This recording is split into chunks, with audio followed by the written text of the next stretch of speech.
Kita ke informasi berikutnya terkait dessert ini atau hidangan penutup yang biasanya kerap dicari orang terutama karena rasanya yang manis gitu. Jadi seger abis makan, nah yang manis-manis kayaknya asik nih. Nah gitu ini salah satu favorit saya juga nih ya. Tapi siapa sangka Fani dan juga pemirsa, hidangan yang satu ini dapat menjadi lahan cuan yang menjanjikan. Yuk kita simak liputan Demi Cuan kali ini.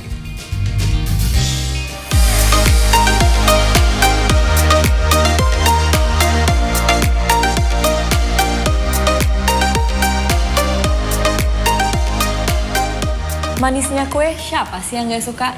Kayak Milk Crepes ini nih, kue yang lagi hits dengan lapisannya yang banyak banget. Tapi ternyata selain manis di mulut, manis juga loh peluang bisnisnya. Lapisan demi lapisan inilah yang membuat panganan ini terlihat menarik. Tumpukan adonan tipis yang diberi krim berulang kali terlihat sangat menggugah selera. Rasanya pun beragam dari rasa manis kopi tiramisu hingga rasa segar dari buah stroberi. Manisnya Milk Crepes mendatangkan cuan yang manis pula bagi pelaku usahanya. Seperti Fania, ia memulai bisnis Milk Crepes miliknya yang ia beri nama Blue Mary Patisserie sejak tahun 2020 lalu. Setelah ia membuatkan kue ulang tahun untuk sang ibu bersama adik-adiknya.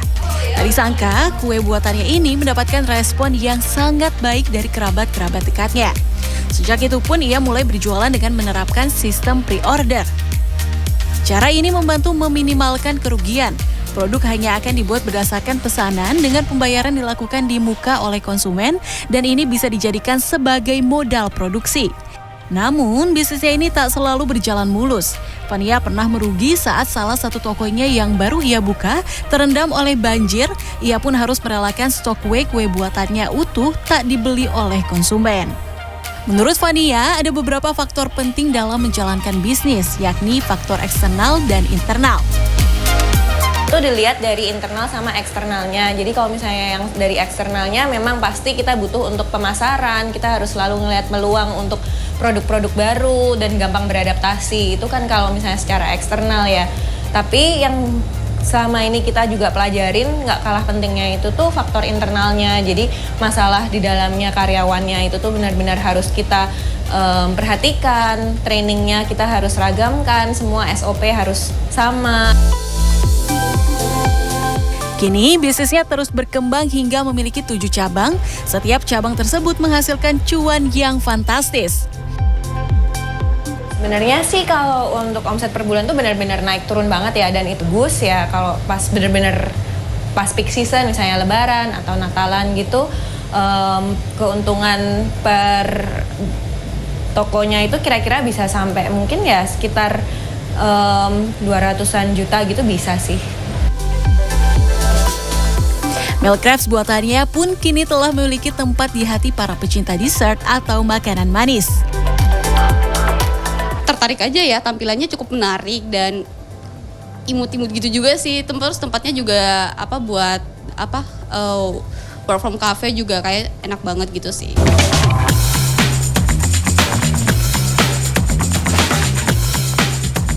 Lain halnya Bella memiliki Froziland yang memulai usahanya karena mengalami kesulitan ekonomi. Ia harus memenuhi kebutuhan pribadi dan membantu orang tuanya. Pada 2017, ia mulai berjualan keliling di beberapa sekolah.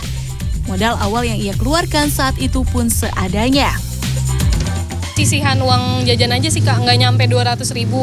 Cuman kan diputer-puter terus tuh modalnya. Buat yang bikin sekarang ini juga dari perputaran uang yang pas dari awal itu aja sih.